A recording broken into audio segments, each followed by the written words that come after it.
Boa noite, irmão. Sejam todos bem-vindos à nossa casa de oração. Nós vamos, neste instante, dar início à nossa palestra doutrinária, hoje, com o auxílio, com a presença, com o estudo do nosso irmão Solano, que vai nos falar sobre a concepção existencial de Deus.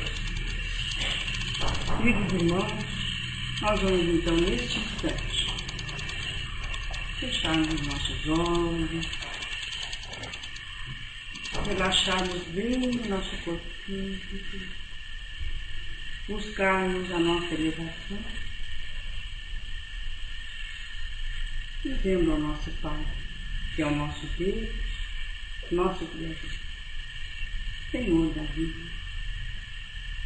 Dai-nos, Pai, a condição ideal de todos nós que aqui estamos, encarnados e desencarnados, de entendermos bem o tema doutrinário deste instante. Senhor, abençoa-nos para que com um bom entendimento continuemos estudando, continuemos progredindo, nos elevando em tua direção. Muito obrigada por mais este instante. Com a palavra, então, nosso irmão Solano.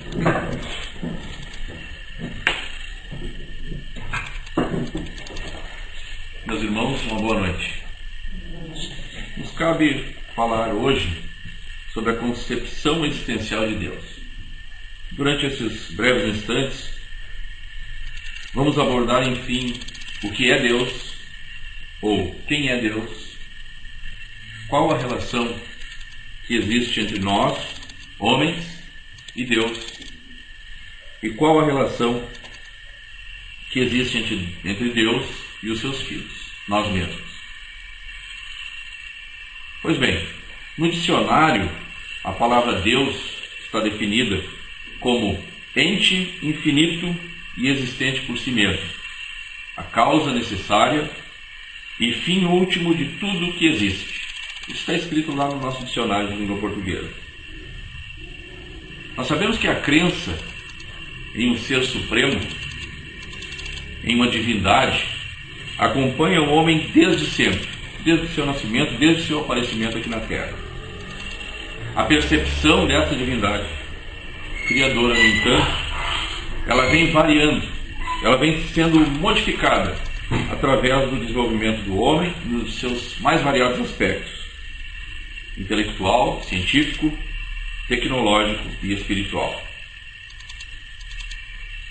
Os primeiros homens, nós mesmos, associávamos a força criadora, a divindade, ao próprio homem. Assim, todos aqueles que morriam, independente dos seus méritos, fossem eles homens bons, fossem eles homens maus, imperfeitos, logo após a sua morte, transformavam-se em seres divinos, em divindades, em deuses. Então, era proibido lançar qualquer impropério, qualquer restrição a um homem morto. A simples passagem de um plano físico, um plano conhecido por todos nós, para outro desconhecido, que é o plano extrafísico, tinha um poder extraordinário de transformação. O homem deixava de ser homem e se transformava com a morte em uma divindade, entre aspas, um santo. As famílias deste período histórico tinham como preocupação guardar, então, a memória deste morto. E a partir daí, criaram-se as formas primitivas de religião, especialmente na Grécia e também na Roma. Antes disso, porém, no nosso pequeno mundo habitado, o sentimento humano em relação ao poder criador era direcionado aos componentes da natureza. As manifestações naturais, que eram estranhas e grandiosas para um homem ainda muito ignorante, eram uma espécie de manifestação dos deuses. Então, o grandioso e vistoso mar que engolia as embarcações primitivas, que por vezes chegava a tomar conta de partes de terra, que destruía pessoas, paisagens. O mar era um deus. Também os ventos, que arrancavam árvores, que ceifavam vidas, também eram tidos como deuses. Os raios se desprendiam dos céus como uma manifestação de uma ira divina, rasgando árvores, queimando a relva, danificando o ambiente de então, trazendo medo, trazendo pavor. Era com certeza para aqueles homens um Deus forte. E assim foi. Tudo praticamente era um Deus. A chuva, o sol, a lua, a floresta, a noite, o dia. Por trás de tudo havia um poder assustador. E por falta de maior entendimento, de compreensão, de desenvolvimento intelectual e espiritual, o homem acabou por criar um panteão de deuses, ou seja, inúmeros deuses. A natureza naquele período, para o homem ignorante, era assustadora e muito forte. E o homem, compreendemos que era um sobrevivente. Enfrentava no seu dia a dia feras famintas, calor em excesso, frio excessivo, falta de alimentos, problemas climáticos das mais variadas formas, dificuldades extremas para um homem que ainda não dominava o seu meio ambiente. Eram privações e ele se assustava com isso. Alguns outros povos antigos adoravam as pedras e viam nelas um poder oculto. Daí surgiram alguns adornos que nos acompanham até os dias de hoje. Os colares, os anéis. Surgiram daí também os costumes de representar os deuses em estátuas de pedra. Outros povos adoravam as árvores. E assim foi, uma diversidade extraordinária que o homem relacionava sempre à existência de um Deus. Mas a grande concepção humana em relação ao Criador foi a sua própria imagem. Com o tempo o homem começou a se conhecer melhor. E durante boa parte da existência, Deus esteve associado à própria imagem do homem. Como ainda reinava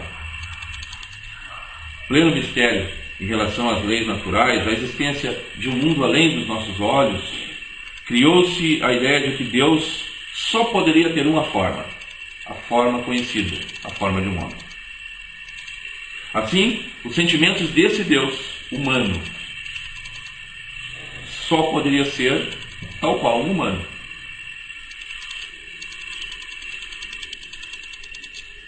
Diante de um problema qualquer, de uma contrariedade qualquer em relação a Deus, acreditávamos nós, os homens então, que Deus se tornaria colérico, irado. Diante disso, quando fosse contrariado, ele puniria exemplarmente o faltoso. Nasce aí a concepção de pecado. Para aplacar a ira deste Deus forte, ruidoso, bravo, os homens usaram de várias estratégias. Uma delas era o sacrifício dos animais, onde os animais tinham seu pescoço cortado e seu sangue caía na terra. Imaginava-se que ali a terra, também uma espécie de divindade, sugava aquele sangue que seria doado para Deus. E os sacrifícios se seguiram. Chegou o momento em que o homem, na sua busca incansável por agradar a esse Deus, para aplacar os seus problemas, acabou por sacrificar o seu próprio irmão. Meninos e meninas. Isso era muito comum nas culturas mais primitivas. Esse Deus criado à imagem do homem, tanto poderia ser raivoso, tanto poderia ser cruel, quanto bondoso e também compreensivo.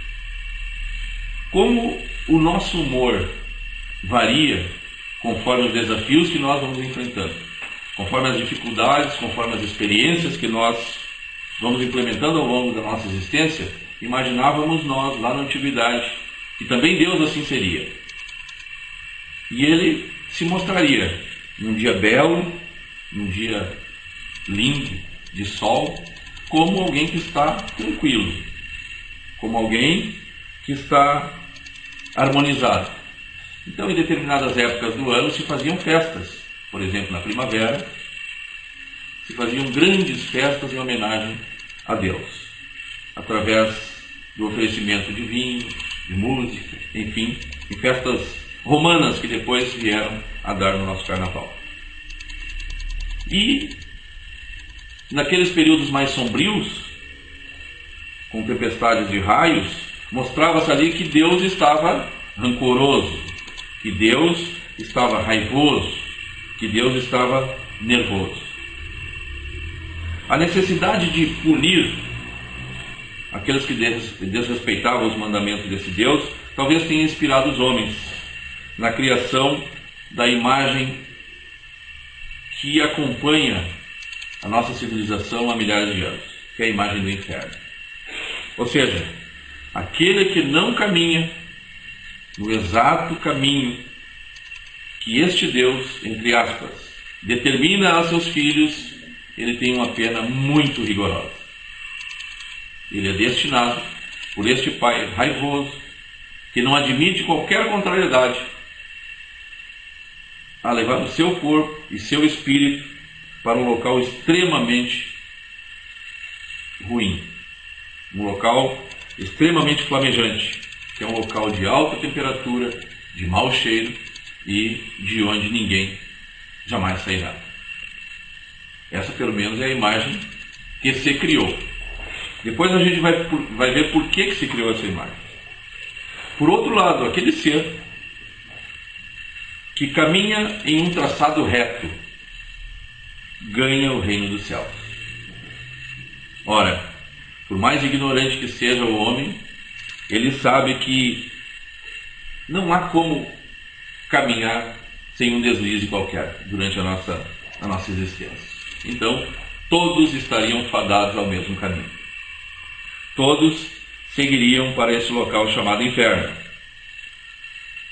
E aí, faltariam vagas para conceber, para caber todas as pessoas, todos os espíritos que aqui transitam. Durante praticamente todo o período da existência da humanidade, religião e política de Estado estiveram lado a lado, casadinhos, juntos. Na cultura romana, especialmente, a igreja era o poder, e o poder era a igreja. Os imperadores nasciam concebidos como representantes de Deus para governar os locais. Pois bem, se o imperador era enviado por Deus, todos aqueles que não concebessem o seu poder estariam contra Deus. O que ocorria ao indivíduo que contrariava o poder imperial? Ele terminava sempre com uma punição cruel, ou seja, a queima na fogueira, a tortura, a morte dos seus entes queridos. E durante muito e muito tempo, famílias inteiras foram dizimadas em nome de Deus. Essas concepções políticas, religiosas, vieram como sabotadores da ideia de um Deus criador justo e bom. Somente com o advento do Espiritismo, entre nós essa ideia foi resgatada. E eu digo entre nós porque no Oriente há uma visão totalmente diferente do que se concebeu até o surgimento da doutrina espírita. Lao Tse, que é um pensador chinês que criou o Tao Te Ching e depois deu origem à religião taoísta, ele nos seus 81 versos, ele apresenta isso há 500 anos antes de Cristo. Ele apresenta um Deus como um ser cósmico universal, uma grande força criadora, alguém capaz de criar o universo, criar todos os seres destinados à felicidade. foi talvez o primeiro pensador a falar desta forma, isso há 500 anos antes de Cristo. Pois bem, Jesus Cristo da mesma forma nos apresenta um Pai como uma forma suprema de compreensão e de bondade. No entanto, segundo Leon Denis, em Cristianismo e Espiritismo, durante 12 séculos a Igreja impôs um medo a Deus. E esse medo a Deus foi extremamente pernicioso ao crescimento do homem, porque através desse método de dominação política, o homem foi se afastando da verdadeira ideia de Deus. Os homens foram criados medrosos e depois revoltados. Corrompeu-se assim a ideia do verdadeiro Deus, com um único intuito: de construir castelos ornados com objetos de ouro. Allan Kardec, para todos nós, nos apresenta em O Livro dos Espíritos não quem é Deus, mas sim, na sua primeira pergunta, o que é Deus. É uma diferença sutil, mas bastante significativa para o nosso entendimento. Deus não é este homem, por vezes raivoso, às vezes bonachão. Não é esse homem que coloca seus filhos a caminho de um inferno, a caminho de um fogo que queima e que jamais se extingue. Deus não é esse homem apresentado durante milhares de anos a todos nós como alguém que impõe medo e que nos destina sempre ao caminho da vingança. Na realidade, não é esse Deus que Allan Kardec nos apresenta. O que Allan Kardec nos apresenta é o verdadeiro Deus, aquele que Cristo nos apresentou, aquele que diz que nós devemos amar. Então há uma diferença extraordinária nesta concepção que a doutrina espírita nos apresenta de Deus e aquela que vem sendo reproduzida há milhares e milhares de anos. Isso muda totalmente a visão do homem em relação a Deus. Ou seja, ele não é aquele velhinho sentado num trono que saca uma coroa ou com um cetro na mão e que dali atribui ordens e manda aqueles seus filhos mais rebeldes para o inferno e aqueles mais bondosos para o céu. Seus atributos, na realidade, estão todos eles ligados à justiça, à bondade e ao amor. O ser vingativo de ontem é, na concepção da doutrina espírita, o verdadeiro pai. Aquele que dá a vida ao seu filho para que ele um dia atinja um estado de felicidade. Muito embora em alguns momentos estejamos no estado de ignorância, temos que entender que a felicidade é possível. Então logo, nós tenhamos a capacidade de implementar no nosso dia a dia aquelas mudanças que a doutrina nos apresenta. Ou seja, durante a nossa caminhada, nós vamos inflando de valores, nós vamos modificando os nossos caminhos, os nossos pensamentos e as nossas ações. E assim, vamos construindo uma estrada diferente, muito diferente daquela que nós imaginamos lá no passado. Agora, fazendo valer os valores da justiça, Deus não carrega o nosso fardo. É importante que se diga isso. Na realidade, nós mesmos somos aqueles que devemos carregar aquilo que nos pertence. Se alguns erros cometemos no passado, isso faz parte do nosso cartel, tanto quanto os acertos que tivemos ao longo da nossa caminhada. A concepção existencial de Deus que Kardec nos apresenta é de um ser que ainda não temos totais condições de entender, ainda não temos palavras suficientes para traduzir. No entanto, não é um Deus concebido por uma igreja que tinha a vontade de se apoderar das mentes, dos corações e das almas de todos nós. Se ainda não temos a condição de entender na amplitude o que é Deus, há muitos sinais na natureza de que esse Deus, Pai, justo, bom, único e imutável, sempre estará do nosso lado quando nós necessitarmos. De tempos em tempos, diz também Leon Denis, o homem vai retificando as suas conclusões. De tempos em tempos, o homem vai mudando os seus conceitos, vai mudando as suas ideias. A isso se chama progresso. E tem sido modificada essa ideia de Deus ao longo dos últimos anos, especialmente com o surgimento da doutrina espírita. E que bom que nós, que aqui nos encontramos, nos dedicamos ao estudo dessa doutrina. Que bom que nós, hoje, sabemos que existe um Deus justo e bom, que não é aquele Pai implacável, aquele Pai duro, aquele Pai que está levando seus filhos para o caminho de sofrimento. Na realidade, nossa existência aqui na Terra, sempre cruzamos por momentos de dor, de sofrimento, de problemas, porque isso faz parte da construção de um ser.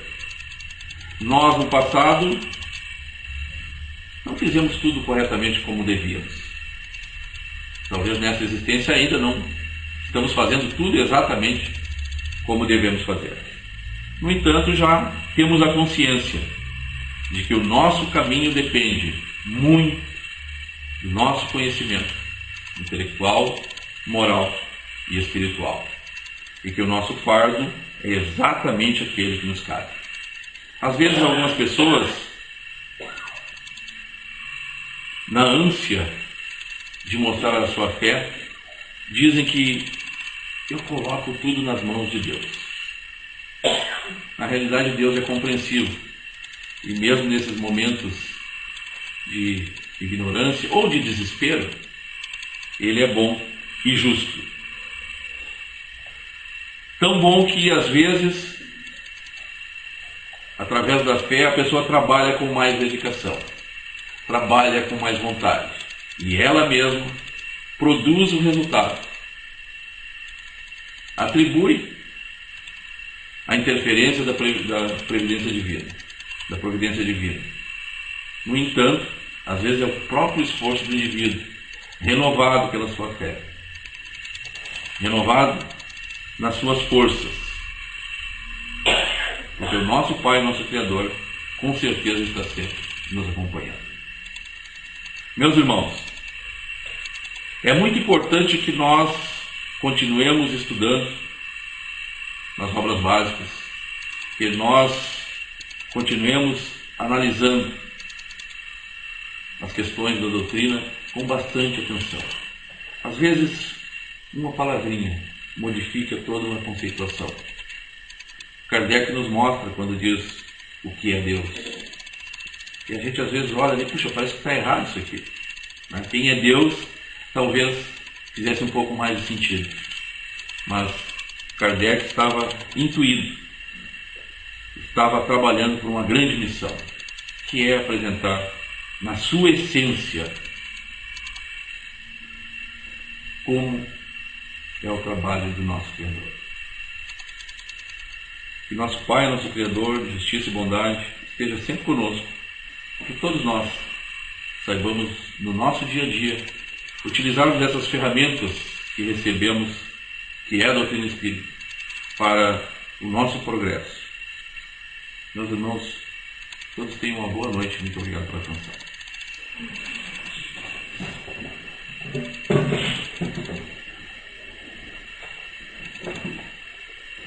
Agradecemos ao nosso irmão Solano pelo seu estudo, pela apresentação deste trabalho que ficou tão claro para todos nós. E neste instante, já nos preparando para o passe que todos nós devemos receber. Vamos novamente nos voltarmos ao nosso Criador, ao nosso Pai, ao nosso Deus, para dizer muito obrigado, Senhor, por tudo que escutamos. Que este aprendizado possa continuar com muita dedicação, lá em nosso lar, nos nossos grupos de estudo, na nossa vida, que é eterna. E continuemos buscando, Pai, o conhecimento, para nos libertarmos da ignorância. E sabendo, Senhor, tudo que é para nós, que sejamos filhos dignos do Teu amor. Pai, lá nos nossos lares, no nosso trabalho, na rua, que todos nós possamos exemplificar a caridade e exemplificando a paciência, a tolerância, a bondade. Nós todos possamos neste instante continuarmos a envolver com os nossos pensamentos todos os nossos irmãos que sofrem, sejam aqueles que estão dentro de um hospital, alguns até mesmo já em estado terminal, outros tantos confiantes, Pai, de que ficarão curados e retornarão para o Senhor. Vamos mentalizar as equipes que lá trabalham com tanta dedicação, para que continuem fazendo o seu trabalho com confiança, com competência, com muito amor em seus corações. Vamos envolver aqueles nossos irmãos desencarnados, alguns recentemente desencarnados, necessitados das nossas orações, para que a tua bondade e misericórdia os envolva e saiba que depois da vida, dessa vida terrena, a vida continua. E que lá continuarão buscando o aprendizado, buscando o reconhecimento das boas ações, mas o refazimento das más, para que também eles possam ter novas oportunidades, como todos nós desejamos ter. Pai, que as tuas bênçãos cheguem naqueles que têm muito frio, não só no seu corpo físico, mas também na sua alma, pela solidão, pela tristeza, por muitos se acharem ainda no vazio, sem o conhecimento do teu amor. Aqueles que não têm fé e nem crença, mas que todos, como teus filhos que são, possam um dia conhecer a luz que nos leva ao conhecimento da tua existência em nossa vida. Pois tu, Pai, que nos deu a vida, que continues confiando e para ti, e mesmo caminhando, embora lentamente, mas com amor, com todo o nosso esforço. Que nós possamos nos reencontrar novamente na próxima semana. Que muita paz e seja em todos nós. Que assim seja. Os irmãos que vão esperar e aguardar pelo Pai, pode continuar aguardando.